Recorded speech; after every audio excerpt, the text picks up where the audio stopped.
Okay, we'll start with this. Another look at MVP's recent signing of boxing legend and Hall of Fame inductee, mixed martial artist, Holly Holm. 3-division champion in boxing and a champion in mixed martial arts as well. What's the strategy? What's the end game for Holly Holm? Well, she says that she means to become a world champion in the sport of boxing again at a weight that she more or less skipped, the lightweight division, where there are 4 reigning champions now. Throughout her MMA career, she campaigned at 135 pounds, I think that's what she said, so now she means to become a champion there in boxing. Can she do it? It all depends on which alphabet title she's vying for. I do not expect Holly to challenge Caroline Dubois for her WBC or Beatrice Ferreira for her IBF, not Terry Harper for her WBO. I expect that she will challenge Stephanie Han for her WBA title. Stephanie Han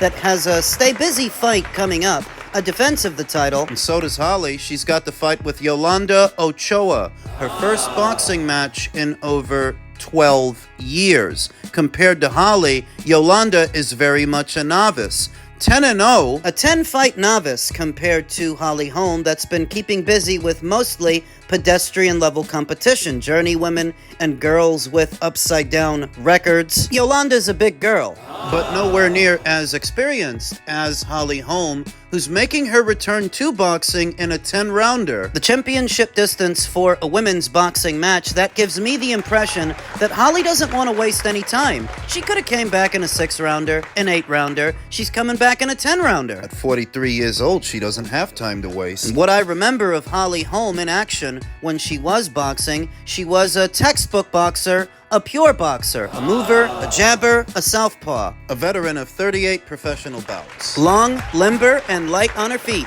staying behind the jab so that if she takes care of business with Yolanda, the Stephanie Han fight, and that's who I think they're going to go after, the Han fight won't be far behind. It's the most doable fight because Stephanie's not with a major promotional outfit, and I don't imagine she's making all that much money to where getting her in the ring with Holly is going to be difficult. I think they can get the fight made in a timely fashion. Most Valuable Promotions has more than enough money and resources to make that one happen, and Stephanie will do it because it's a high-profile fight, a chance to fight on a big stage, for big money, and it could be a precursor to other fights, big ones. So I think she'll be on board. Who wins? It's very hard to say because Holly hasn't boxed in such a long time. How is she gonna look with Yolanda? We have to see that first. Is she gonna fight the fight the way that she used to fight, or after all these years, did she change her style? Who's gonna train her for the fight? Who's gonna get her ready? There are any number of good trainers out there that train women boxers. Whoever's training Holly for this fight might give us some insight as to what the strategy will be on the night. Though answering the question, does she beat Stephanie Han? We really won't know until we see what she looks like with Yolanda. And is beating Stephanie Han really the end game? Is that what this is all about? Just coming back for 1 or 2 fights, winning a title, then sailing into the sunset? I don't think so. I think all of this is a precursor to a potential Amanda Serrano fight. I figure that win or lose against Katie Taylor in July, Amanda's career is winding down. It's entirely possible that, given all the money she's made, she retires shortly after that. But perhaps Holly Holm, a fight with her, could be Amanda's swan song, a battle of the legends. If Amanda wins, then maybe Holly can move up to 140 and challenge her for the undisputed crown, and if Amanda loses, then maybe she'll move down, challenge Holly for her belt, assuming that Holly can win one. That's what I think the endgame is. They both sail into the sunset after a fight with each other. So as you can imagine, the pressure is on for Holly Holm to turn back the clock at least a little bit in the upcoming Yolanda Ochoa fight, then presumably in a Stephanie Han fight, because I'm convinced that's who they're going to go after. Stephanie Han is the low-hanging fruit. At 135 pounds, she is the least experienced champion of the 4 champions that are there, the most beatable, but that is all relative.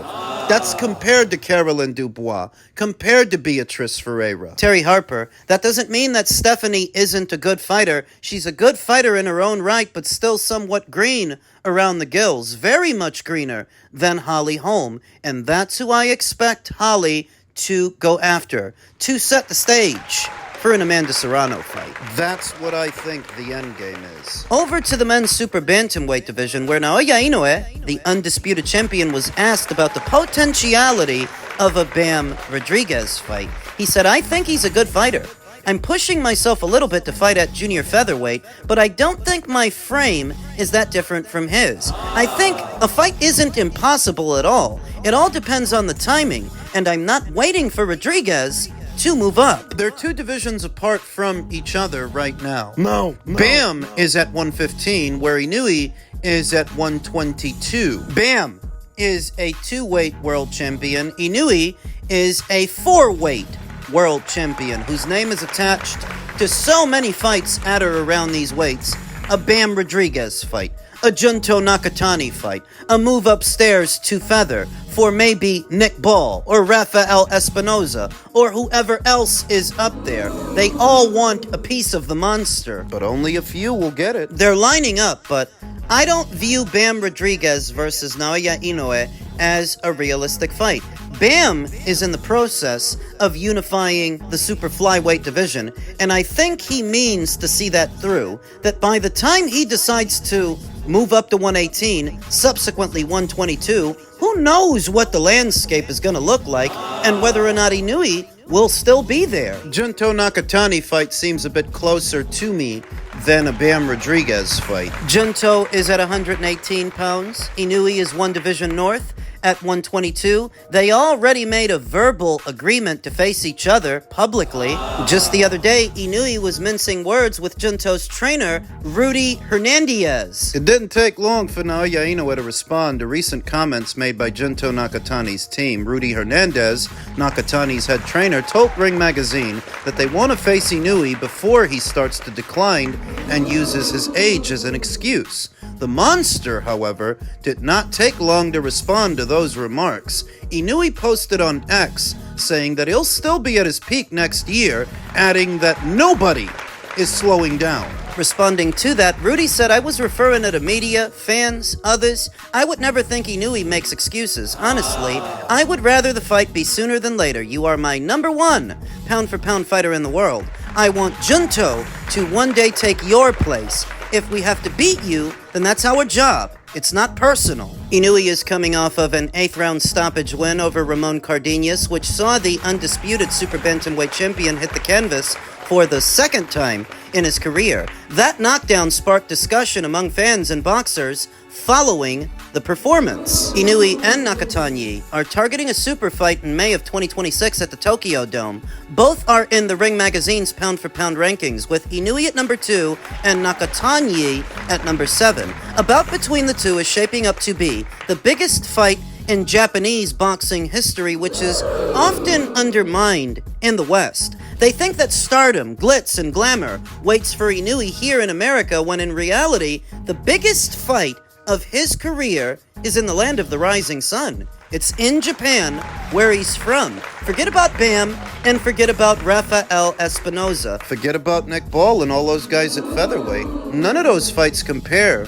terms of size, scale, and significance to a Junto-Nakatani fight, which would not require Inoue to go anywhere. He wouldn't have to leave 122, wouldn't have to come to America, wouldn't have to go to Saudi either. Junto-Nakatani is currently preparing to face IBF bantamweight champion Ryosuke Nishida in a unification bout on June 8th at the Ariake Coliseum in Japan, while Inoue has fights looming against Murodjan Akhmadaliev and potentially WBA featherweight champion Nick Ball. I think they will measure their approach. I think if they make short work of Murodjan, then a Nick Ball fight is viable. But if that MJ fight proves to be difficult, I don't think they're going to be in a hurry to move up to a heavier weight. I think in that situation, Inoue would elect to take his time. Because the biggest fight for him doesn't actually require him to go anywhere. It don't require him to go to featherweight. It don't require him to go to Saudi. He makes me proud to be Japanese. You're not Japanese. Inoue has a greater sense of self and the people that got him to where he is today. More so, I'd say, than Tim Kazoo, for example, who still aspires to make it big in America when this is not your father's era of boxing. He wants to impress the Americans, you can tell, whereas Inoue understands at the lower weights, Japan has cornered that market. You don't actually need the Americans. You don't need to cater to them. Now I understand that Inoue inked some kind of a pact with Turki El Sheikh, but at the end of the day, I think he'll measure his approach and do what's best for him. It all depends on how the MJ fight goes. If it goes easy, maybe he'll move up momentarily for that Nick Ball fight. Maybe. That's supposed to be the one that Turkey's paying for. Which I don't think is an easy fight, by the way, because Nick Ball is a gutting and gritty fighter, a rough and tumble fighter who's not afraid to fight dirty. He's not pound for pound. He's not technical. He's not tactical. He's a pressure guy. He is what he is, and what he is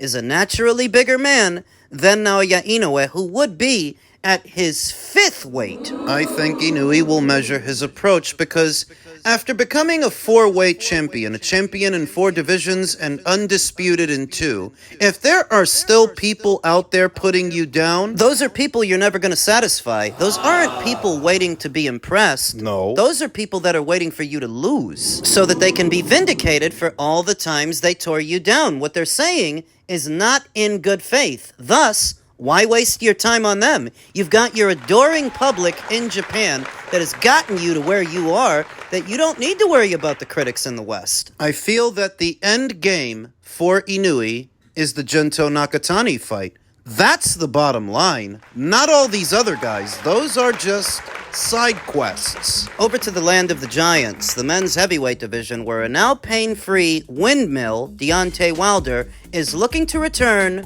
with a bang. Deontay Wilder is excited to get back into the ring when he returns next month. The former WBC heavyweight champion fights Tyrell Herndon in Wichita, Kansas on June 27. The 39-year-old is refusing to call the bout a comeback following losses to Joseph Parker, Zhilei Zhang. However, now 43-4 with 1 draw, 42 knockouts, he also hopes to show an improved version of himself. Almost 3 years on from his last win, which came when he battered Robert Helenius in a single round. Robert Helenius, a former sparring partner that he was quite familiar with beforehand. Wilder said that for years, he battled through shoulder pain that finally resulted in 2 surgeries, and he is now pain-free and predicting a return to his wild and violent best. I'm going to feel amazing, he told Boxing Scene of his return. You know, my mind is back, my spirit. Physically, I'm back. I'm free of injuries now. They used to call me Windmill Wilder. I didn't have that windmill no more. But I've got that mofo now. I had 2 surgeries on my shoulders. It had cost me in previous fights to still be injured. At least the last 3 to 4 years of my career, I had to do what I had to do, you know? I still had to go out and do what I wanted to do. I could have sat around for years to try to heal the shoulder up, and anybody that knows anything about a shoulder injury, they know that's one of the most longest recoveries. And every time I lifted my arm or threw my right hand, or even wiped my ass, my arm, my shoulder were hurt. I was in pain 24 hours a day, but still trying to have a regular lifestyle of living. You know what I'm saying? You can't let it irritate you or bother you for the rest of your life. you've got to be able to adapt to the pain and the situation and still have some type of natural ability of carrying on with life. What would seem like a reasonable explanation coming from Wilder just sounds like more excuses, because by now he's developed quite a reputation for that. What I find telling is that his ring return will not be on PBC on Amazon. It's going to be on Black Prime as a Black Prime pay-per-view. Why didn't he go back? I haven't heard any of the journos ask Wilder what is the state of his relationship with Al Heyman and the PBC, because if you're not boxing on one of Turkey's shows, why didn't you just go back to them? The puncher from Tuscaloosa, Alabama, will fight Tyrell Herndon at the Charles Koch Arena in a fight that is scheduled for 10 rounds. Herndon is from San Antonio, Texas, with a record of 24-5 with 15 knockouts. Wilder should be able to make it past this guy, and if he can't, then he needs to hang them up. It's in Wichita, Kansas, which seems an odd sight for a heavyweight fight. It's not a fight town. It's not one of the big boxing cities in America, and I wonder what the turnout is going to look like. That for doing a fight in Wichita, Kansas, why didn't they just take Wilder back to Tuscaloosa, Alabama? Do a homecoming fight, a hometown fight in front of a hometown crowd. Why Kansas? The opponent choice I can understand, but not the location. And why is Wilder still fighting? What is the end game here? Wilder says he still wants to fight for undisputed. I don't think that's going to happen. And we covered all that. There are still some lucrative fights out there for Wilder. I can imagine one or two situations that might still get him a big purse, if he's willing to travel. Because in America, he's cold product. Bringing up the name of Deontay Wilder in a YouTube video doesn't push metrics the same way that it used to. The audience. All those guys that used to defend him so vehemently, whatever he did, there's not that many of them left. In the United Kingdom, however, opposite the ring, Derek Chisora or a Dillian White. And Anthony Joshua. See, the Brits are not hung up on unbeaten, unblemished records like so many of the Americans, to where they kind of lose interest as soon as you lose. In the UK, losses come with the territory. It's all part of the job. They have a more traditional view of the sport of boxing. They're not expecting you to be perfect, but they do want you to put on a show. So that if you're Deontay Wilder and you are relegated to fighting in Wichita, Kansas on Black Prime,